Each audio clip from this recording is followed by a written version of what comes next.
اعوذ باللہ السمیع العلیم من الشیطان الرجیم من حمزہ ونفخہ ونفسہ بسم اللہ الرحمن الرحیم ربی یسر ولا تعسر وتمم بالخیر ربی زدنی علما یا ایھا الذین اوتوا الکتاب آمنوا بما نزلنا مصدقا لما معاکم من قبل ان نطمس وجوہا فنردها على ادبارها او نلعنهم كما لعنا اصحاب السبت وكان امر اللہ مفعولا۔ آیت نمبر 47 ہے اور سورہ نساء ہے، 5واں سپارہ ہے۔ اے ایمان والو، جن لوگوں کو کتاب دی گئی، اے لوگوں جنہیں کتاب دی گئی، اس قرآن پر ایمان لاؤ، اس قرآن پر ایمان لاؤ۔ اوت الکتاب آمنو، آمنو ایمان لاؤ، تم سارے کے سارے ایمان لاؤ۔ کون سے لوگ؟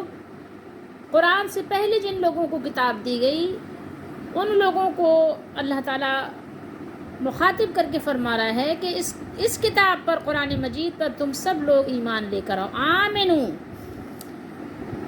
جو ہم نے نازل کیا ہے، بما نزلنا مصدقا لما معاکم، نازل کیا وہ اس کی تصدیق کرنے والا ہے۔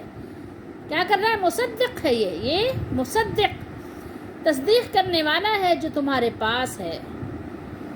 تم ایمان لاؤ اس سے پہلے کہ ہم چہرے بگاڑ دیں، نتمسا وجوہن، تمہارے چہرے کو مسخ کر دیں، بگاڑ دیں، تبدیل کر دیں، ایسے کر دیں کہ تم خود اپنے چہرے نہ پہچان سکو۔ ان نتمسا وجوہن فنردھا علی ادبارہا، تمہارے چہرے بگاڑ دیں پھر انہیں پیچھے کی طرف پھیر دیں۔ چہرے جو سامنے ہیں نا، وہ چہرے تمہارے پیچھے ہو جائے، جسم آگے ہو چہرہ پیچھے ہو، ٹھیک ہے؟ یا ان پر اسی طرح لعنت بھیجیں جس طرح ہم نے سبت والوں پر لعنت بھیجی تھی۔ سبت والے کون ہیں؟ جنہوں نے ہفتے کے دن میں اللہ کی نافرمانی کی تھی۔ تو جیسے سبت والوں پر لعنت بھیجی تھی تو ان کو کیا کیا تھا؟ اللہ نے بندر بنا دیا تھا۔ تو تمہیں بھی کہیں ایسا نہ ہو کہ اللہ تمہیں بندر بنا دے، یعنی لوگوں کے لیے مذاق بنا دے، ٹھیک ہے، کہ اپنے آپ کو ہی نہیں پہچان سکو کہ تم پہلے کبھی انسان تھے۔ اور یاد رکھو اللہ کا حکم اٹل ہے۔ وکان امر اللہ، جو اللہ کا امر ہے وہ کیا ہے؟ وہ اپنی جگہ، وہ کوئی تبدیلی اس میں نہیں ہو سکتی، کوئی چینجنگ نہیں ہو سکتی۔ جو اللہ کا حکم ہے وہ اپنی جگہ کیا ہے؟ بالکل پرفیکٹ ہے، اس میں کوئی کمی بیشی ممکن نہیں ہے، اس لیے اس میں چینجنگ بھی ممکن نہیں ہے، ٹھیک ہے؟ تو وہ اپنی جگہ کیا ہے؟ فکس ہے۔ یہ آپ یاد رکھیں کہ اللہ کا حکم ٹل نہیں سکتا، تبدیل نہیں ہو سکتا، بدل نہیں سکتا۔ تو اللہ تعالیٰ نے یہ بیان کر دیا کہ اگر ایمان نہیں لاؤ گے، نہیں مانو گے جیسے کہ ماننے کا حکم ہے، تو اللہ تعالیٰ کی لعنت پڑے گی جلد یا بدیر، دنیا میں یا موت کے وقت یا آخرت میں، جیسے جس کے لیے اللہ تعالیٰ چاہے گا، جیسے اس کی مشیت ہوگی، اس کی مشیت کے مطابق اس کا حکم نافذ ہوگا ہر ایک کے لیے، اور اس کا حکم بدلے گا نہیں۔ یہ یاد رکھنے کی بات ہے۔ اللہ تعالیٰ نے لوگوں کو آگاہ کر دیا، وارننگ دی، وارن کر دیا، تنبیہ کر دی۔ تو کوئی یہ نہ سمجھے کہ چہرے تو تبدیل ہوئے نہیں اور اللہ کی لعنت تو پڑی نہیں، ہم تو خوش خرم زندگی گزار رہے ہیں، ہمارے پاس تو صحت بھی ہے اور دولت بھی ہے اور شہرت بھی ہے اور عزت بھی ہے، اور ہمارے پاس جو ہے وہ 4 لوگ نوکر چاکر آگے پیچھے ہٹو بچو کرنے والے بھی ہیں، مال و اولاد، بیوی بچے بھی ہیں، تو ہم پر تو کیا لعنت پڑی؟ اگر کوئی یہ تصور کرے، ہمارے چہرے بھی تبدیل نہیں ہوئے اور بندر بھی نہیں بنائے گئے، تو یہ نہیں ضروری سمجھو کہ یہ اللہ تعالیٰ کا جو حکم ہے تو یہ فوری آپ کے لیے نافذ کرنے کا ہے، یہ اس کے حساب سے ہوتا ہے، ٹھیک ہے، لیکن تبدیل نہیں ہوتا۔ ایسا نہیں سمجھو کہ نعوذ باللہ اللہ تعالیٰ بھول گیا یا اس نے چھوڑ دیا۔ اچھا، یاد رکھنے کی چیز ایک یہ بھی ہے کہ جب اللہ کے نبی صلی اللہ تعالیٰ علیہ وآلہ وسلم نے صلح حدیبیہ کے موقع پر آپ نے فرمایا تھا، آپ نے خواب دیکھا تھا، آپ نے فرمایا تھا کہ ہم یعنی عمرہ کریں گے، سروں کو منڈائیں گے بھی اور بالوں کو کتروائیں گے بھی، ٹھیک ہے، یعنی پورے کے پورے بال صاف کروا دیں گے استرا پھروا کے، جیسے کہ حاجی اور عمرے والے کرتے ہیں۔ اور کبھی ایسا ہوتا ہے کہ ترشوا دیتے ہیں، چوتھائی بال اپنی جگہ سر پہ رہتے ہیں لیکن وہ کم ہو جاتے ہیں۔ تو اللہ کے نبی صلی اللہ علیہ وسلم نے لوگوں کو خوشخبری سنائی تھی کہ یعنی ہم عمرہ کریں گے۔ تو پھر جب صلح حدیبیہ کے بعد صحابہ کرام نے کہا کہ یا رسول اللہ، آپ صلی اللہ علیہ وسلم نے تو ہمیں یہ خوشخبری سنائی تھی کہ ہم عمرہ کریں گے، اور یہ معاہدے نے تو ہمارے عمرے پر یعنی پانی پھیر دیا، کیا ہوگا؟ اس طرح کی باتیں ہوئی تھیں، اور اس میں حضرت عمر رضی اللہ تعالیٰ عنہ بھی شریک تھے۔ تو آپ صلی اللہ علیہ وآلہ وسلم نے فرمایا تھا کہ ہم نے یہ کب کہا تھا تم نے کہ ہم اسی سال کریں گے؟ اور بے شک اللہ کی بات سچی ہے، اللہ کا وعدہ سچا ہے، خواب اللہ نے دکھایا ہے، اور نبی کا خواب غلط نہیں ہوتا۔ تو ہم نے تم سے یہ وعدہ تو نہیں کیا تھا کہ اسی سال کریں گے، اسی مہینے کریں گے؟ مفہوم حدیث شریف کا کریں گے تو کریں گے۔ تو پھر ہوا، کیا صحابہ کرام نے عمرہ۔ تو یہی بات ہے کہ اللہ تعالیٰ نے اگر فرمایا ہے اور اگر اس کے مطابق عمل نہیں ہوا تو جو کچھ اس کا وعدہ ہے وہ ہوگا۔ کب ہوگا یہ اللہ کے علم میں ہے، میں اور آپ نہیں جانتے، لیکن اس کا جو علم ہے وہ کیا ہے؟ اس کا علم ازلی ہے، اس کے علم میں تبدیلی نہیں ہوتی، کیونکہ اس کا علم جو ہے وہ کامل ہے، میرا اور آپ کا علم ناقص ہے۔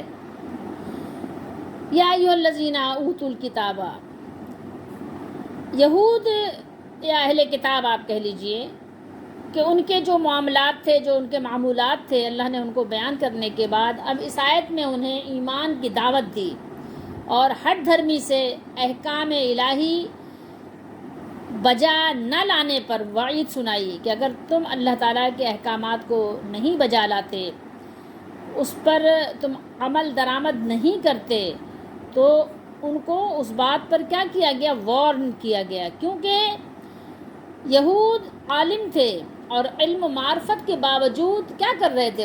وہ ضد سے کام لے رہے تھے، ٹھیک ہے، ضدم ضدی والی بات تھی، جیسے کہ قرآن مجید میں اللہ تعالیٰ نے جگہ جگہ بیان کیا ہے بغیم بینہم، ٹھیک ہے، تو وہ بغیم بینہم کے ذریعے سے اپنے کارنامے انجام دے رہے تھے، اس سے کام لے رہے تھے۔ تو اس وعید کا تعلق یا تو قیامت کے دن سے ہے یا دنیا میں چہروں کو مسخ کر دینا مراد ہے، اور اصحاب سبت جیسی لعنت سے مراد یہ ہے کہ جس طرح ان کو بندر اور خنزیر بنا دیا تھا تمہیں بھی ویسا بنا دیا جائے۔ اصحاب سبت کے یعنی آپ نے واقعات آگے پڑھ لینے ہیں، سورہ اعراف میں 163 پہ اللہ تعالیٰ نے اس کا ذکر وہاں پر بیان کیا ہے۔ تو اس وقت فی زمانہ فی الحال یہود ہوں یا عیسائی ہوں، جن کو نصرانی بھی کہتے ہیں، یا مسلمان، ٹھیک ہے، مسلمان، تو یا اور کوئی بھی قسم ہو، سب رسول اللہ صلی اللہ علیہ وآلہ وسلم کی امت ہیں۔ ہم سب کون ہیں؟ سب رسول اللہ صلی اللہ علیہ وسلم کی امت ہیں، اور امت کی یہ اگر آپ اس کی تقسیم کریں تو 2 قسمیں بنتی ہیں، ٹھیک ہے۔ 2 قسمیں کون سی ہیں؟ یا تو کلمہ پڑھنے والے امت اجابت ہیں، اجابت کس کو کہتے ہیں؟ قبول کرنے والے، ٹھیک ہے، اور یا امت دعوت ہیں کہ قبول نہیں کیا انہوں نے۔ تو جو آپ صلی اللہ علیہ وسلم کی دعوت کے مخاطب ہیں، رسول اللہ صلی اللہ تعالیٰ علیہ وآلہ وسلم کا فرمان ہے، ابن ماجہ کی حدیث شریف ہے کتاب الفتن میں، عبداللہ بن مسعود رضی اللہ تعالیٰ عنہ راوی ہیں، فرمایا قیامت سے پہلے شکلوں کے بدل جانے، زمین میں دھس جانے اور پتھروں کی بارش کے واقعات رونما ہوں گے۔ یاد رہے، قیامت سے پہلے یہ عذاب آئے گا کہ شکلیں بدل جائیں گی، زمین میں لوگ دھسا دیے جائیں گے اور پتھروں کی بارش بھی ہوگی۔ اس طرح کے واقعات قیامت سے پہلے رونما ہوں گے۔ اللہ ہم سب کی حفاظت کرے اور ہم سب کو سچی پکی توبہ نصیب کرے، اور اپنے دل کی گہرائیوں سے یقین کامل کے ساتھ قرآن و حدیث اور سنت کو اور صحابہ کرام کے طریق کو مان لینے کی توفیق عطا فرمائے۔ اور صحیح الجامع میں حضرت سہل بن سعد رضی اللہ تعالیٰ عنہ سے روایت ہے، فرماتے ہیں آخر زمانے میں زمین میں دھسنا، پتھروں کی بارش اور شکلوں کا بدل جانا واقع ہوگا۔ پوچھا گیا اے اللہ کے رسول صلی اللہ علیہ وسلم یہ کب ہوگا؟ آپ صلی اللہ علیہ وآلہ وسلم نے فرمایا جب باجے گاجے اور گانے والیاں عام ہو جائیں گی اور شراب حلال کر لی جائے گی، اب بھی اہل کتاب اور ان کی روش پر چلنے والے مسلمانوں کو ان عذابوں سے ڈر کر کیا کرنا چاہیے؟ توبہ کر لینی چاہیے۔ اللہ ہم سب کو ہدایت کی توفیق عطا فرمائے۔ یہ جو طمس کا لفظ ہے نا، یہ اس کا لغوی معنی ہے کسی چیز کا نام و نشان مٹا دینا، ٹھیک ہے؟ تو عربی میں اس کے لیے طمس کا لفظ استعمال کرتے ہیں، اور چہرے کا حلیہ بگاڑ دینا، اس کے نقش و نگار کو خراب کر دینا طمس الوجہ کہلاتا ہے، اور اہل زبان کی صلاحیتوں کو مسخ ہو جانے کے لیے بھی طمس کا لفظ استعمال کرتے ہیں۔ قرآن مجید نے بیان کیا ہے کہ یہ اہل کتاب رسول اللہ صلی اللہ تعالیٰ علیہ وآلہ وسلم، پیغمبر آخر الزماں صلی اللہ علیہ وسلم کو ایسے پہچانتے تھے کہ جیسے اپنے بیٹوں کو ایک باپ پہچانتا ہے، بلکہ اس سے بھی زیادہ وہ اچھی طرح پہچانتے تھے۔ تو اسلام کی صداقت روز روشن کی طرح ان پر جو ہے واضح تھی، آیا تھی، اور پھر بھی وہ انکار پر کیا ہوئے تھے؟ اڑے ہوئے تھے، اس پر وہ بضد تھے۔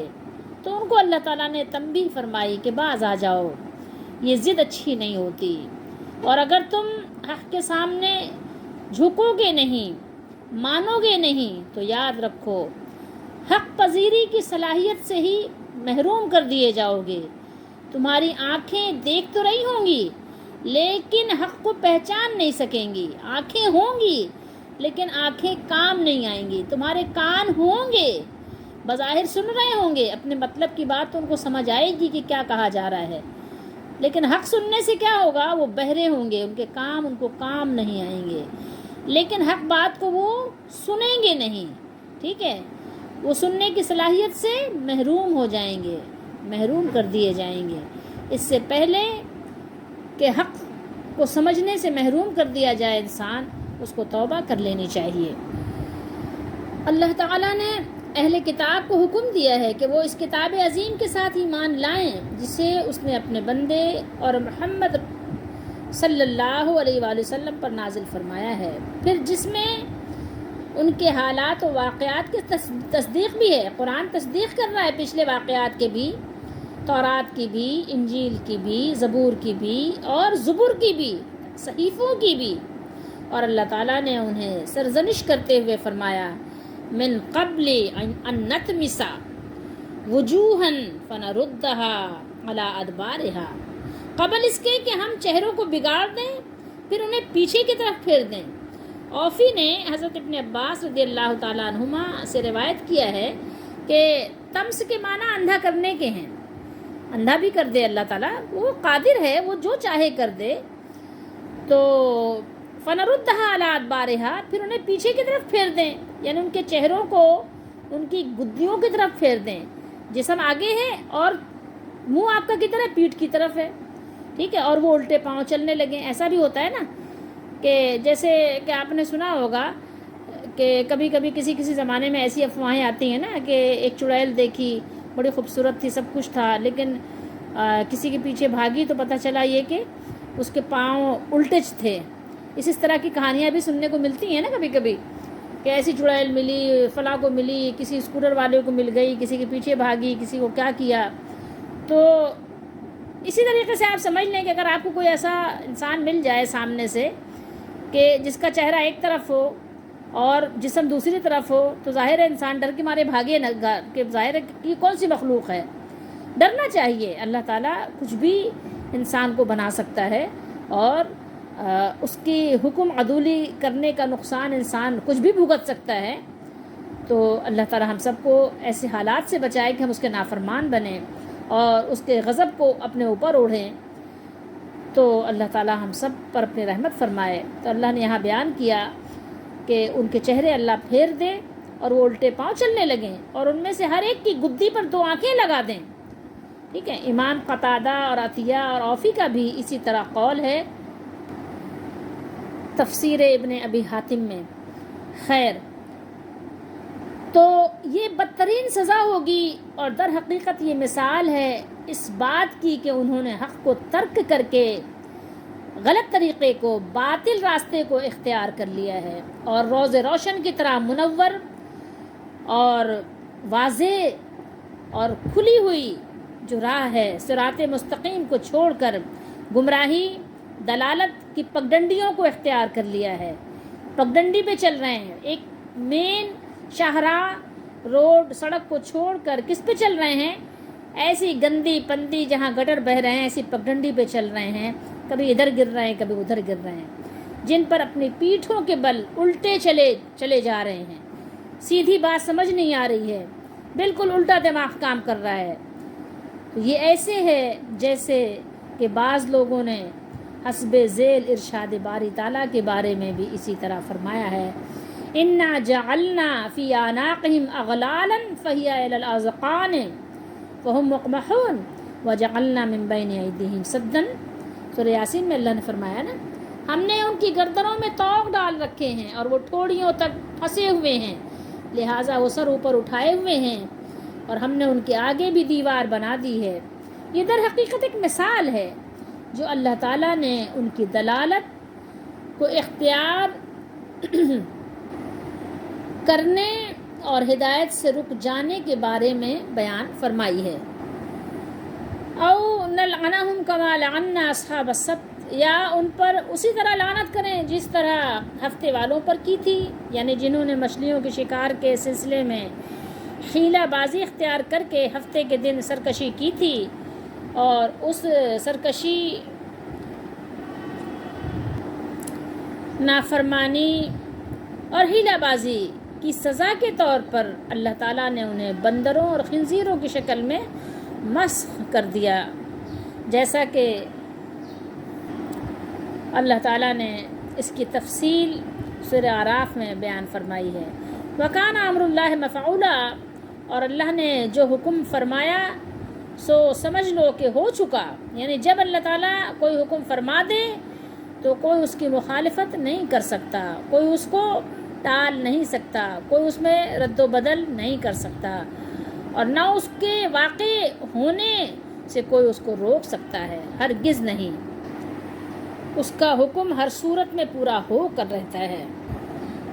ویسے یوں تو بظاہر ایسا معلوم ہوتا ہے کہ ہم سچے پکے مسلمان ہیں اور قرآن و سنت پر پورا ایمان اور یقین رکھتے ہیں اور نمازیں ادا کرتے ہیں، اور نمازوں میں قرآن مجید کی تلاوت، 3 تو جہری نماز ہیں اس میں بہرحال سنتے ہی ہیں، اس کے علاوہ تلاوت کرتے بھی ہیں، مسلمانوں کی بات کر رہے ہیں، تلاوت کرتے بھی ہیں، اس کے علاوہ بہت سے کثیر لوگ ہیں جو ترجمہ بھی پڑھتے ہیں، بہت سے کثیر لوگ ہیں جو عربی بھی جانتے ہیں، لیکن پھر بھی آپ یہ دیکھیں کہ قرآن مجید پر ہمارا عمل کتنا ہے۔